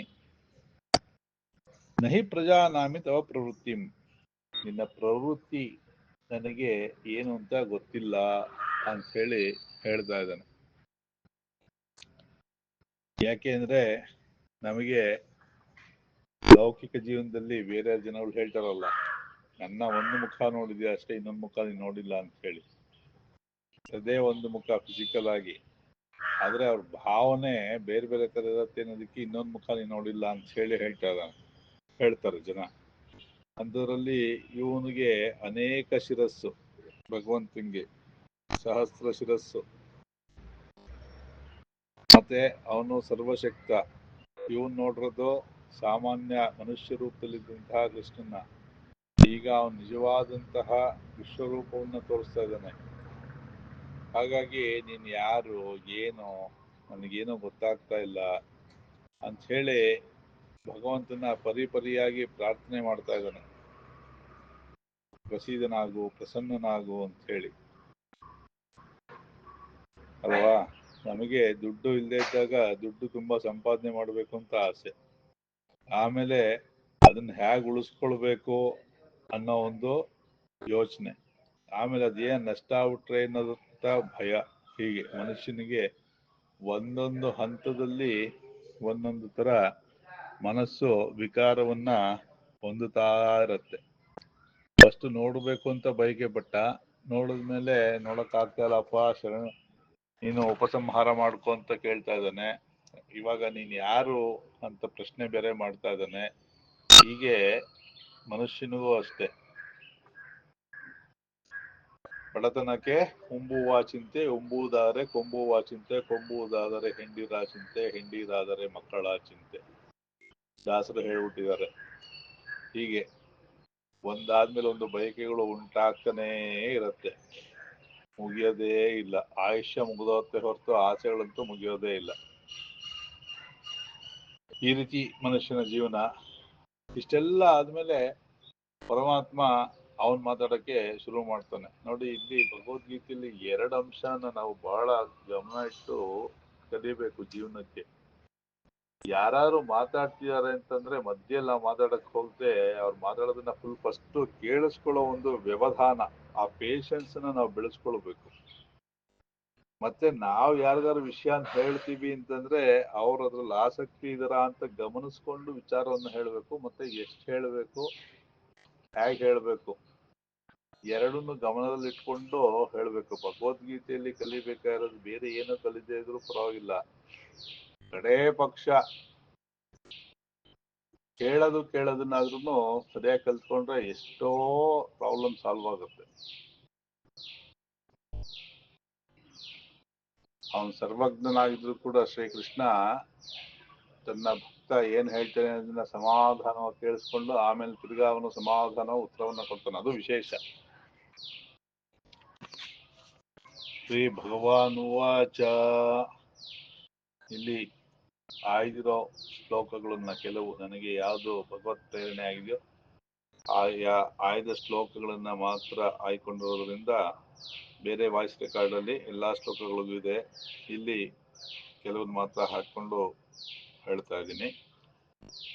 ತಸ್ಮಾತ್ ತ್ವಮುತ್ತಿಷ್ಠ ಯಶೋ ಲಭಸ್ವ ಜಿತ್ವಾ ಶತ್ರುನ್ ಭಂಕ್ಸ್ವರಾಜ್ಯಂ ಸಮೃದ್ಧಂ ಮಯ್ಯೇವೈತೆ ನಿಹತಾ ಪೂರ್ವಮೇವ ನಿಮಿತ್ತ ಮಾತ್ರಂ ಭವ ಸವ್ಯಸಾಚಿನ್. ಭಗವಂತ ಹೇಳ್ತಾ ಇದ್ದಾನೆ, ನಿನಗೆ ಇದೆಲ್ಲ ನೋಡಿದ ಮೇಲೆ ನಿನಗೆ ಮೋಹನು ಹೋಗಿದೆ. ಹಾಗಾಗಿ ನೀನೇನ್ ಮಾಡಬೇಕು, ಎದ್ದೇಳು, ನಿನ್ ಕೆಲಸವನ್ನು ಮಾಡು. ತಸ್ಮಾತ್, ಆದ್ರಿಂದ ಎದ್ದು ನೀನು ಯಶಸ್ಸನ್ನ ಪಡ್ಕೋ, ಯಶೋಲಭಸ್ವ, ಯಶಸ್ಸನ್ನ ಪಡ್ಕೋ. ಜಿತ್ವಾ ಶತ್ರುನ್, ಈ ಶತ್ರುಗಳನ್ನ ಜಯಿಸಿ, ಭುಂಕ್ಷ್ವ ರಾಜ್ಯಂ ಸಮೃದ್ಧಂ, ನಿನ್ನ ಶತ್ರುಗಳನ್ನ ಜಯಿಸಿ ಆಮೇಲೆ ರಾಜ್ಯ ಸಮೃದ್ಧಿಯನ್ನ, ಸುಖವನ್ನ ಅನುಭವಿಸು ಅಂತ ಹೇಳ್ತಾ ಇದ್ದಾನೆ. ನಮ್ಮಲ್ಲೇ ಶತ್ರುಗಳಿದ್ದಾರೆ. ಯಾರು? ಅಕ್ಕಪಕ್ಕದವರು, ಮನೇಲಿರೋರು, ಹಿಂದೆ ಮನೆಯವರು, ಫ್ಯಾಕ್ಟ್ರಿಲಿರೋರು ಅಥವಾ ಆಫೀಸಲ್ಲಿರೋರು ಅಲ್ಲ. ನಮ್ಮಲ್ಲಿರ್ತಕ್ಕಂತಹ ಅರಿಷಡ್ ವರ್ಗಗಳು, ಕಾಮ, ಕ್ರೋಧ, ಮೋಹ, ಲೋಭ, ಮದ, ಮಾತ್ಸರ್ಯ. ಇದನ್ನ ನಾವು ಜಯಿಸಿದ್ರೆ ಆಮೇಲೆ ನಾವು ಸುಖವಾಗಿರ್ಬೋದು ಅಂತ ಹೇಳಿ. ಅಷ್ಟು ಸುಲಭ ಅಲ್ಲವೇ ಅಲ್ಲ. ಅದರಲ್ಲಿ ಕೃಷ್ಣನೇ ಹೇಳ್ಬಿಡಿ ಹಲವಾರು ಸತಿ ಭಗವದ್ಗೀತೆಯಲ್ಲಿ, ಸುಲಭ ಅಲ್ಲ. ಪ್ರಯತ್ನವನ್ನ ಮಾಡ್ತಾ ಮಾಡ್ತಾ ನಾವು ಪಡ್ಕೋಬೇಕಾಗತ್ತೆ. ಆದ್ರೆ ಎಷ್ಟರ ಮಟ್ಟಿಗೆ ಕಡಿಮೆ ಮಾಡ್ಕೊಳ್ತೀವೋ ಅಷ್ಟು ಸುಖ. ಹಾಗೆ ನೀವು ಲಗೇಜ್ ಕೈದಂಡಿ ಏನು ಇಲ್ಲ ಅಂದ್ರೆ ಆರಾಮಾಗಿ ನಡೀತೀರಾ. ಕೈಯಲ್ಲಿ ಲಗೇಜ್ ಇದ್ರೆ ಅಲ್ಲಲ್ಲೇ ನಿಂತು ಕೆಳಗಡೆ ಇಟ್ಟು ಈ ಕೈಯಿಂದ ಆ ಕಡೆಗೆ, ಆ ಕೈಯಿಂದ ಈ ಕೈಗೆ ಚೇಂಜ್ ಮಾಡ್ಕೊಳ್ತಾ ಇರ್ತೀವಲ್ಲ. ಕೈಯಲ್ಲಿ ಲಗೇಜ್ ಇಲ್ಲ ಅಂದ್ರೆ ಆರಾಮಾಗಿ ಹೋಗ್ತಾ ಇರ್ತೀವಲ್ವಾ. ಆತರ ಈ ಅರಿಷಡ್ ವರ್ಗ ಅನ್ನೋದನ್ನ ಕಡಿಮೆ ಮಾಡ್ಕೊಂಡಷ್ಟು ನಮಗೆ ಸುಖ ಅನ್ನೋದು ಹೆಚ್ಚು. ಇಲ್ಲಿ ಎದುರುಗಡೆ ಇರೋ ಶತ್ರುಗಳನ್ನ ಅಂತ ಉದ್ದೇಶ ಇಟ್ಕೊಂಡು ಹೇಳ್ತಾ ಇದ್ರು ಕೂಡ ನಮ್ಮ ಲೌಕಿಕ ಜೀವನದಲ್ಲಿ ನಮ್ಮಲ್ಲಿರ್ತಕ್ಕಂತಹ ಕಾಮ, ಫಸ್ಟ್ ಅದನ್ನೇ ಹೇಳ್ಬಿಟ್ಟಿದ್ದಾರೆ. ಬಯಕೆಗಳು, ಕಾಮ ಅಂತಂದ್ರೆ not only sex, desires, wants, needs ಅಂತ ಏನ್ ಹೇಳ್ತಾರೆ ಅದು. ಆ ಬಯಕೆಗಳನ್ನ ನಾವು ಕಡಿಮೆ ಮಾಡ್ಕೊಂಡ್ರೆ ಅವ ಕ್ರೋಧನೂ ಕಡಿಮೆ ಆಗತ್ತೆ, ಲೋಭನೂ ಕಡಿಮೆ ಆಗತ್ತೆ, ಮೋಹನೂ ಕಡಿಮೆ ಆಗತ್ತೆ, ಎಲ್ಲ ಕಡಿಮೆ ಆಗತ್ತೆ. ಯಾವಾಗ ಕಾಮ ಜಾಸ್ತಿ ಆಯ್ತೋ ಇನ್ನೈದು ಇನ್ಕ್ರೀಸ್ ಆಗತ್ತೆ. ಇಲ್ಲಂತೂ ಇನ್ಕ್ರೀಸ್ ಅನ್ನೋದು ಒಂದನ್ನ ಮೇಲೆ ಕೆತ್ತಿದ್ರೆ ಸಾಕು, ಇನ್ನೈದು ಮೇಲಕ್ಕೆ ಬರ್ತವೆ. ಒಂದನ್ನು ಕೆಳಗೆಳಗಿದ್ರೆ ಸಾಕು, ಎಲ್ಲವನ್ನೂ ಕೆಳಗೆ ಬರ್ತವೆ. ಎಲ್ಲ ಒಂದಕ್ಕೊಂದಕ್ಕೆ ಲಿಂಕ್ ಆಗಿರೋ ತರ ಇದೆ. ಹಾಗೆ ಶತ್ರುನ ಗೆಲ್ಲು ಅಂತಂದ್ರೆ ನಾವು ನಮ್ಮಲ್ಲಿರ್ತಕ್ಕಂತಹ ಅರಿಷಡ್ವರನ್ನ ಗೆಲ್ಲಿದಾಗ ಸುಖನ ಅನುಭವಿಸ್ಬೋದು. ಮುಂದೆ ಹೇಳ್ತಾನೆ ಶ್ರೀಕೃಷ್ಣ ಇದೇ ಶ್ಲೋಕದಲ್ಲಿ, ಮಯ್ಯೈವೈತ ನಿಹತಾಹ ಪೂರ್ವಮೇವ. ಇವರೆಲ್ಲ ನನ್ನಿಂದಲೇ ಹತರಾಗೋಗಿದ್ದಾರೆ. ಅಂದ್ರೆ ಶ್ರೀಕೃಷ್ಣ ಹೇಳ್ತಾನೆ, ನಿನ್ನ ಎದುರುಗಡೆ ಇರೋ ಶತ್ರುಗಳೆಲ್ಲ ನನ್ನಿಂದ ಹತರ ಆಗ್ಬಿಟ್ಟಿದ್ದಾರೆ. ನಿಮಿತ್ತ ಮಾತ್ರ ಭವ ಸವ್ಯಸಾಚಿ, ನೀನು ಬರೀ ನಿಮಿತ್ತನಾಗಿ ಕೆಲಸವನ್ನು ಮಾಡು ಅಂತ ಹೇಳಿ ಭಗವಂತ ಹೇಳ್ತಾ ಇದ್ದಾನೆ. ಅಂತ ಕರುಣಾಮಯಿ ಅಲ್ವಾ. ಯಾಕೆ ಅವರೆಲ್ಲ ಸತ್ತೋಗಿದ್ದಾರೆ ಅಂತಂದ್ರೆ, ಅವರು ಕೇವಲ ಉದರ ಪೋಷಣೆಗಾಗಿ ಜೀವನವನ್ನ ಮಾಡಿದವರು. ಯಾರು? ಅಲ್ಲಿರ್ತಕ್ಕಂತಹ ಸೈನಿಕರು ಇತ್ಯಾದಿಗಳು ಎಲ್ಲರೂ ದ್ರೋಣಾದಿಗಳಿಂದ ಹಿಡಿದು ದ್ರೋಣ ಭೀಷ್ಮಾದಿಗಳಿಂದ ಹಿಡಿದು, ಯಾಕೆ ಅಂತಂದ್ರೆ ಅವರೆಲ್ಲ ಮಹಾನ್ ಜ್ಞಾನಿಗಳು, ಮಹಾನ್ ದೈಹಿಕವಾಗಿ, ಮಾನಸಿಕವಾಗಿ, ಆಧ್ಯಾತ್ಮಿಕವಾಗಿ ಎಲ್ಲ ತರದಲ್ಲೂ ಜ್ಞಾನ ಉಳ್ಳವರಾಗಿದ್ರು ಕೂಡ ಅವರು ಏನ್ ಮಾಡಿದ್ರು, ಅಧರ್ಮ ಪಕ್ಷವನ್ನ ಅನುಸರಿಸಿದ್ರು. ಯಾವಾಗ ಅಧರ್ಮ ಪಕ್ಷವನ್ನು ಅನುಸರಿಸಿದ್ರು ಅವ್ರು ಅವಾಗೆಲ್ಲ ಸತ್ತಾಗೆ ಲೆಕ್ಕ. ಯಾವಾಗ ಮನುಷ್ಯನಿಗೆ ಒಂದು ಗೌರವ ಅಂತಕ್ಕಂಥದ್ದು ಇಲ್ಲ, ಎಲ್ಲರೂ ಗೌರವ ಕೊಡೋದಿಲ್ಲ, ಗೌರವ ಕೊಡೋದಕ್ಕೂ ಅವ್ರಿಗೂ ಅರ್ಹತೆ ಇರಬೇಕು. ಯಾಕೆಂದ್ರೆ ಗುಣಿನಂ ಗ್ರಾಹ್ಯತೆ ಅಂತ ಹೇಳಿ, ಯಾರು ಸದ್ಗುಣ ಇರುತ್ತೋ ಅವನಿಗೆ ಮಾತ್ರ ಇನ್ನೊಬ್ಬ ಸದ್ಗುಣ ಇರ್ತಕ್ಕಂಥವನ್ನ ಸ್ವೀಕಾರ ಮಾಡ್ತಾನೆ, ಗೌರವಿಸ್ತಾನೆ. ಇವನ್ ದುರ್ಗುಣಿ ಆಗಿದ್ರೆ ಸಗುಣಿನ ಹೇಗೆ ಸ್ವೀಕಾರ ಮಾಡ್ತಾನೆ? ಸಾಧ್ಯ ಇಲ್ಲ. ಹಾಗೆ ಶೃಂಗೇರಿ ಮಠದ ಗುರುಗಳಾಗಿರ್ತಕ್ಕಂತಹ ಜೀವನ್ಮುಕ್ತರಾದಂತಹ ಚಂದ್ರಶೇಖರ ಭಾರತಿ ಮಹಾಸ್ವಾಮಿಗಳು ಮತ್ತು ಕಾಂಚಿ ಮಠದ ಸ್ವಾಮಿಗಳಾಗಿದ್ದಂತಹ ಚಂದ್ರಶೇಖರ ಸರಸ್ವತಿಗಳು ಇಬ್ರು ಜೀವನ್ಮುಕ್ತರು ಅಂತ ಹೇಳಿ ನಮಗೆ ಕಥೆನಲ್ಲಿ ಗೊತ್ತಾಗುತ್ತೆ. ಯಾಕೆಂದ್ರೆ ಅವರು ಬಹಳ ಹಿಂದೆ ಇದ್ದವರು. ಅವರಿಬ್ರು ದೈಹಿಕವಾಗಿ ಏನು ಒಬ್ರನ್ನೊಬ್ರು ಸಂಪರ್ಕ ಮಾಡ್ಬೇಕಾಗಿಲ್ಲ, ಇವ್ರು ಅವ್ರ ಹತ್ರ ಮಾತಾಡೋರಂತೆ, ಅವ್ರ ಇವ್ರ ಹತ್ರ ಮಾತಾಡೋರಂತೆ. ಅಂದ್ರೆ ಅಂಥವ್ರಿಗೆ ಇಬ್ರು ಜೀವನ್ಮುಕ್ತರಾದ್ರಿಂದ ಪರಸ್ಪರವಾಗಿ ಈ ಚೇತನ ಅಂತಕ್ಕಂಥದ್ದು ಸರ್ವತ್ರ ಅಂತ ಹೇಳುತ್ತೆ ವೇದಾಂತ. ಹಾಗಾಗಿ ಎಲ್ಲ ಕಡೆ ಇರೋದ್ರಿಂದ ಅವರು ಪರಸ್ಪರ ಮಾತಾಡ್ತಕ್ಕಂತಹ ಒಂದು ಸಾಮರ್ಥ್ಯ ಅವ್ರಿಗಿತ್ತು. ಅದೇ ಆ ಕಾಲದಲ್ಲಿ ಚಂದ್ರಶೇಖರ ಭಾರತಿ ಮಹಾಸ್ವಾಮಿಗಳ ಬಗ್ಗೆ ಹೇಳುತ್ತಾರೆ, ಅವ್ರನ್ನ ಹುಚ್ಚ ಅಂದ್ಬಿಟ್ಟು ಪರೀಕ್ಷೆ ಮಾಡಿದ್ರು. ಮತ್ತೆ ಅವರು ಪೂಜೆ ಮಾಡ್ತಿಲ್ಲ ಅಂತ ಆರೋಪ ಮಾಡ್ತಿರೋ ಇತ್ಯಾದಿಗಳೆಲ್ಲ ಬರುತ್ತೆ. ಯಾಕೆಂದ್ರೆ ಅವರು ಎಲ್ಲದಿಂದ ಹೊರತಾಗಿ ಮೇಲ್ಮಟ್ಟಕ್ಕಿದ್ದವ್ರಿಗೆ ಮಾತ್ರ ಅದು ಗೊತ್ತಾಗತ್ತೆ, ಆ ಕ್ವಾಲಿಟಿ. ಹಾಗೆ ಇಲ್ಲಿ ನಾವು ಯಾವಾಗ ಕೇವಲ ಉದರಾಂಭರಣ ಬರೀ ಜೀವನ ಮಾಡೋಕ್ಕೋಸ್ಕರ ತಿನ್ನಕ್ಕೆ ಕುಡಿಯಕ್ಕೆ ಭೋಗಕ್ಕೆ ನಾವು ಬದುಕಿದ್ರೆ ಪ್ರಾಣಿ ತರ ಉಪಯೋಗ ಇಲ್ಲ, ಜ್ಞಾನವನ್ನು ಕೂಡ ಬೆಳೆಸ್ಕೊಳ್ಬೇಕು. ಅದನ್ನು ಹೇಳ್ತಾ ಇದ್ದಾನೆ ಶ್ರೀಕೃಷ್ಣ. ಅವರೆಲ್ಲ ಬರೀ ಜ್ಞಾನಿಗಳಾಗಿರೋ ಅಧರ್ಮ ಪಕ್ಷವನ್ನ ಯಾವಾಗ ವಹಿಸಿದ್ರು ಅವ್ರು ಸತ್ತ ಹಾಗೆ ಲೆಕ್ಕ. ಕೇವಲ ಜೀವಂತವಾಗಿ ಇದಾರಷ್ಟೇ, ಜೀವಂತ ಶವ ಅಂತಾರಲ್ಲ ಆ ಥರದಲ್ಲಿದ್ದಾರೆ. ಹಾಗಾಗಿ ನೀನು ಅವ್ರನ್ನ ಕೊಂದು ನೀನು ರಾಜ್ಯ ಸುಖವನ್ನ ಅನುಭವಿಸು ಅಂತ ಹೇಳ್ತಾ ಇದ್ದಾನೆ.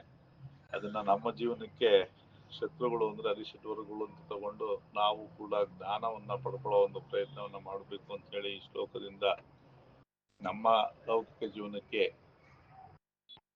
ಅನುಷ್ಠಾನಕ್ಕೆ ಅಪ್ಲೈ ಮಾಡ್ಕೊಳ್ಬೇಕು ಅಂತ ಹೇಳ್ತಾ ಮುಂದೆ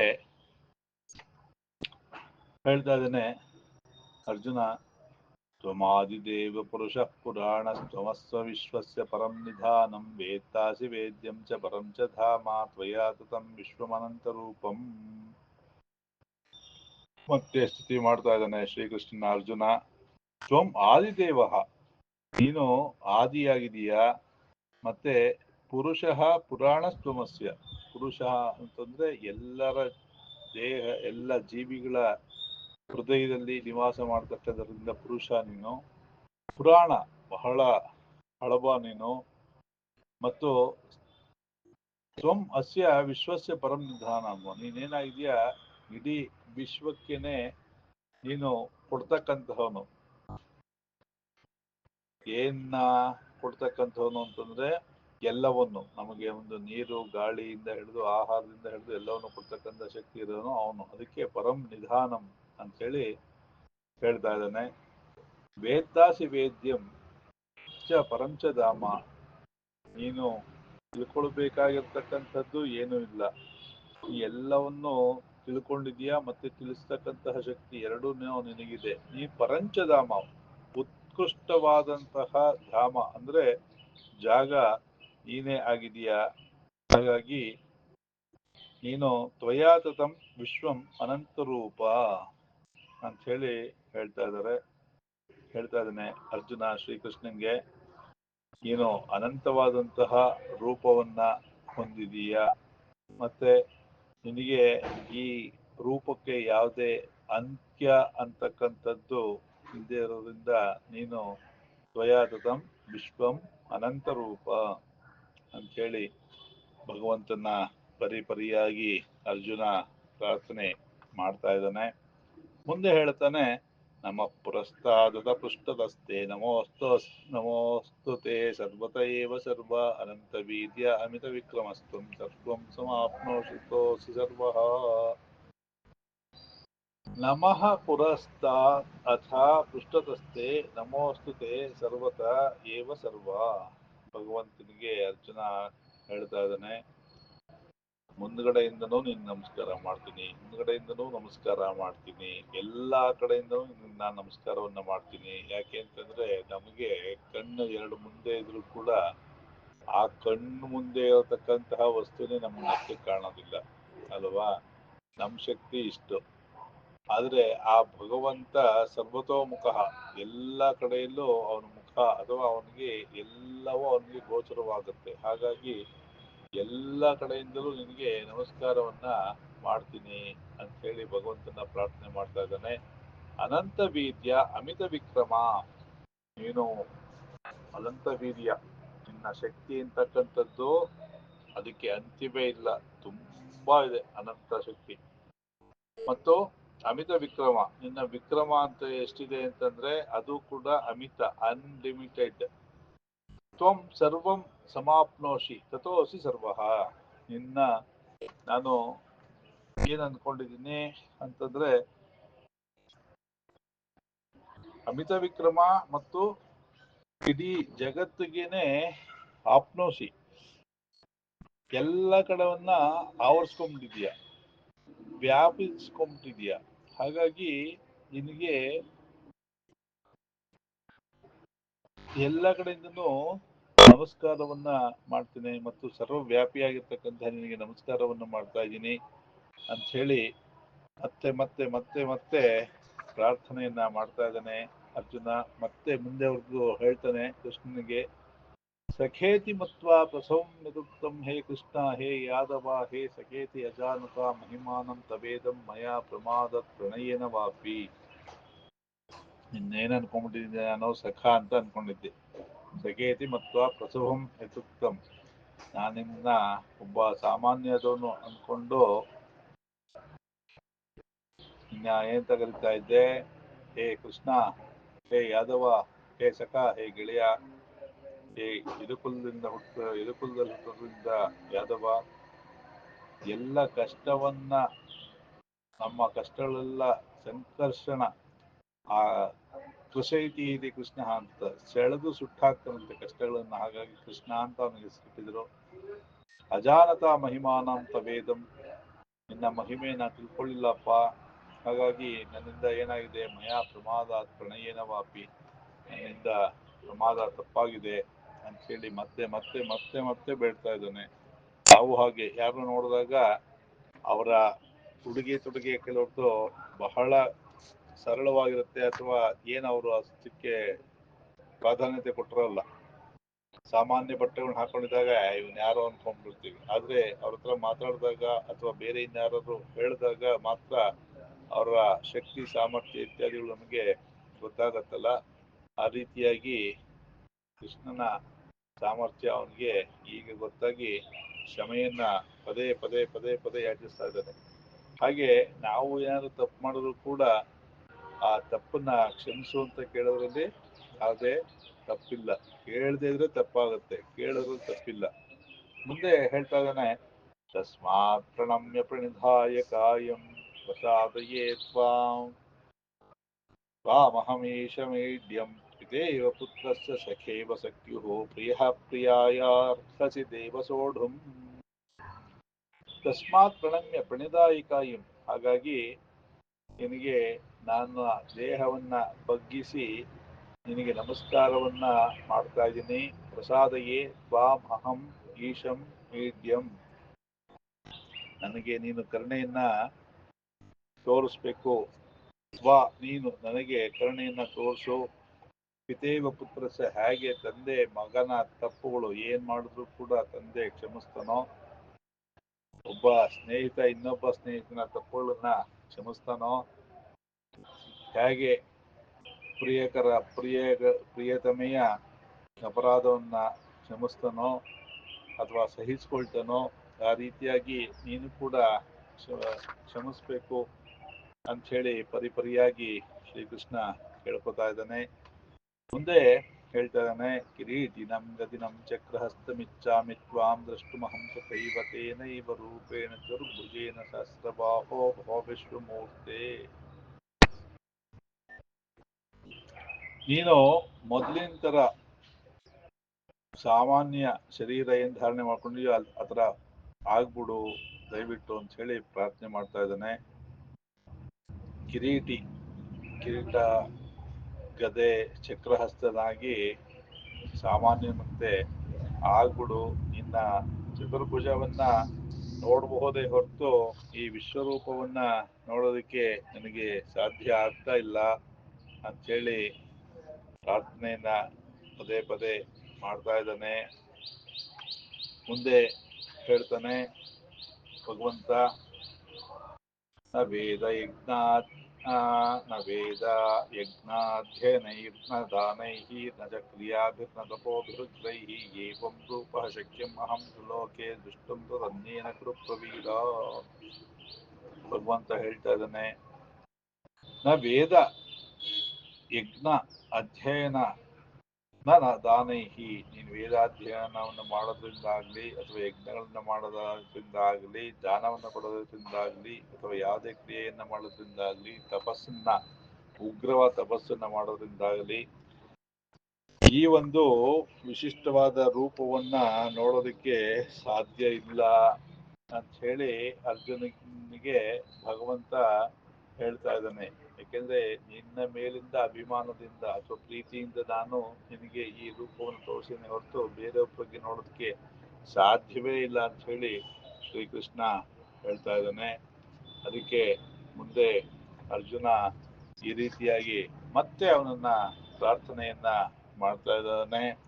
ದೃಷ್ಟೇದಂ ಮಾನುಷ ರೂಪಂ ತವ ಸೌಮ್ಯಂ ಜನಾರ್ದನ ಇದಾನಿಮಸ್ಮಿ ಸಂವೃತ್ತ ಸಚೇತಾಃ ಪ್ರಕೃತಿಂಗತಃ.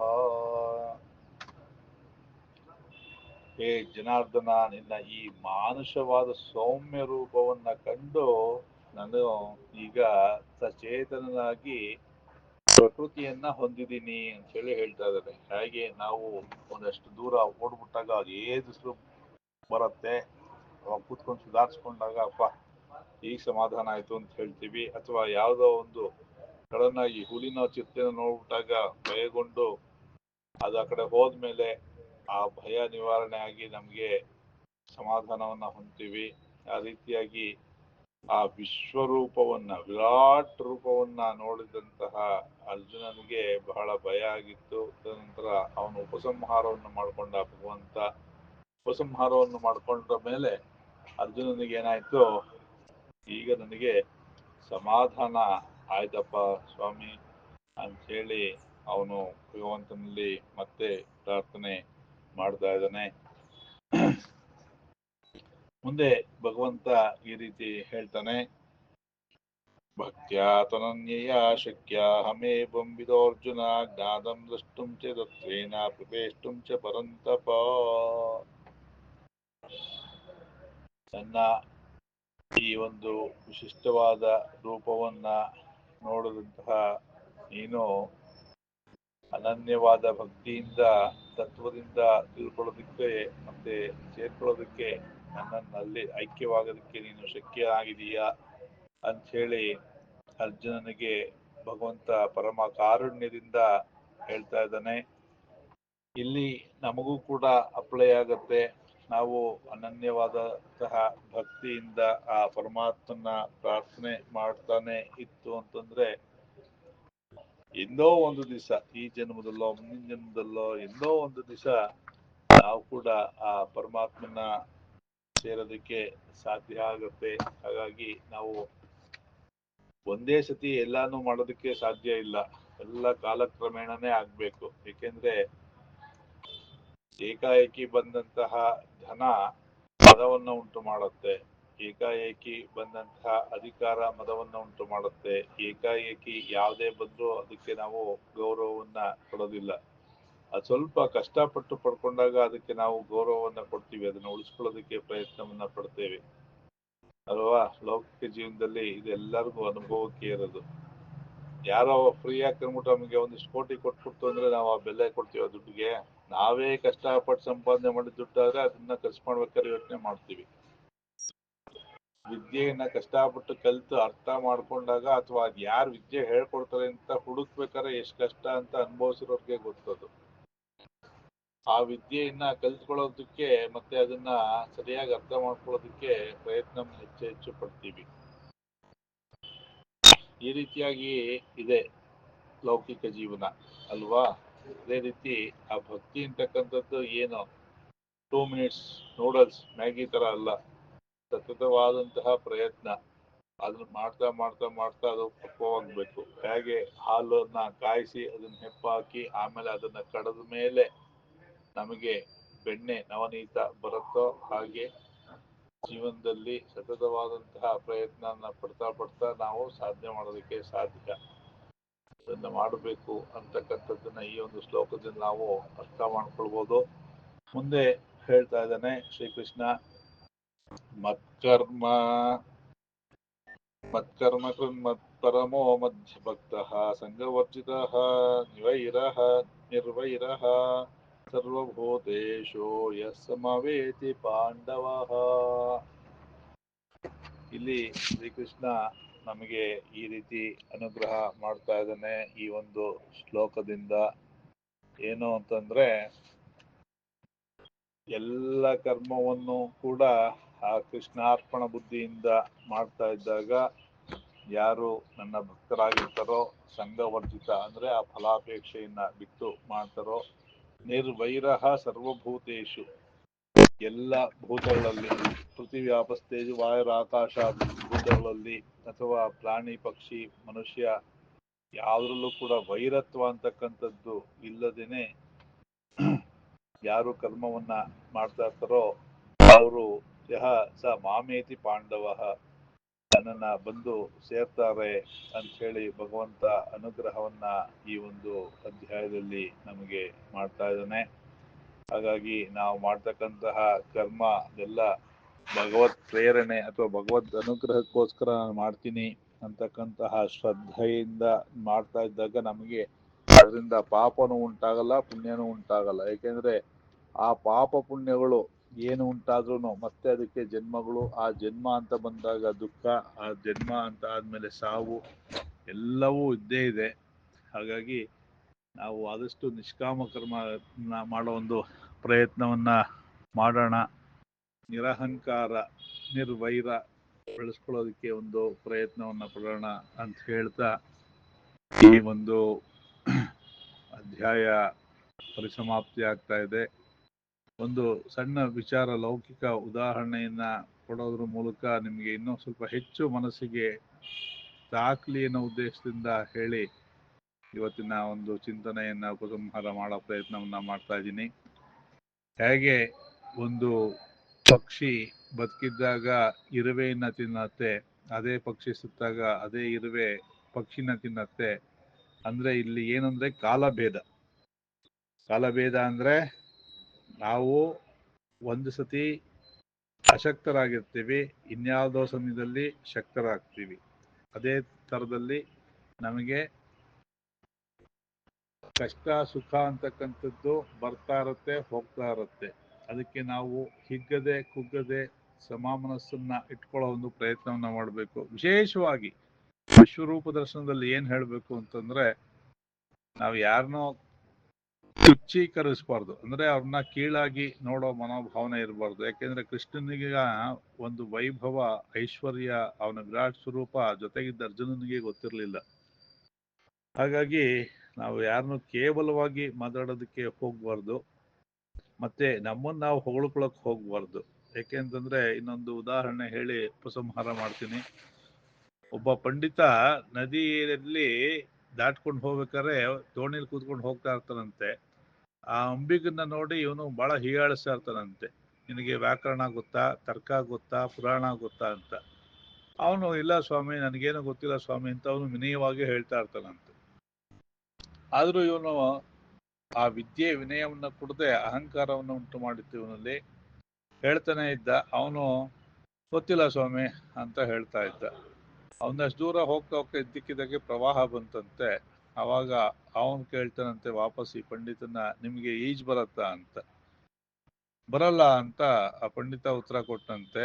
ಅವಾಗ ನೀವೇನ್ ಕಲ್ತಿದ್ರು ಬದುಕೋದಕ್ಕೆ ಈಜು ಬೇಕಾಗತ್ತೆ ನೀರಲ್ಲಿ ಅಂತ ಹೇಳಿ. ಹಾಗಾಗಿ ನಾವು ಸಂಸಾರ ಅನ್ನೋ ನದಿನಲ್ಲಿ ಕಷ್ಟಗಳು ಅನ್ನೋ ಪ್ರವಾಹ ಹೇಗೆ ಬರುತ್ತೆ ಗೊತ್ತಿಲ್ಲ.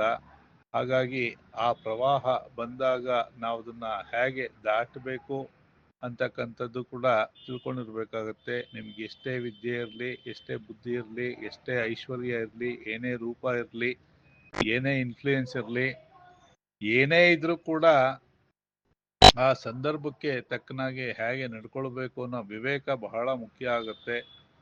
ಅಂಥ ವಿವೇಕವನ್ನು ನಾವು ಬೆಳೆಸ್ಕೊಳ್ಳೋಣ ಅಂತ ಹೇಳ್ತಾ ಇಂದಿನ ಚಿಂತನೆಯನ್ನ ಉಪಸಂಹಾರ ಮಾಡ್ತಾ ಇದ್ದೀನಿ. ಶ್ರೀಕೃಷ್ಣಾರ್ಪಣಮಸ್ಸು. ಓಂ ಸಹನಾಭವತು ಸಹನೋ ಭುನಕ್ತು ಸಹ ವೀರ್ಯಂ ಕರವಾವಹೈ ತೇಜಸ್ವಿನಾವಧೀತಮಸ್ತು ಮಾ ವಿದ್ವಿಷಾವಹೈ. ಓಂ ಶಾಂತಿ ಶಾಂತಿ ಶಾಂತಿ. ಹರಿ ಓಂ ಶ್ರೀಕೃಷ್ಣಾರ್ಪಣಮಸ್ತು.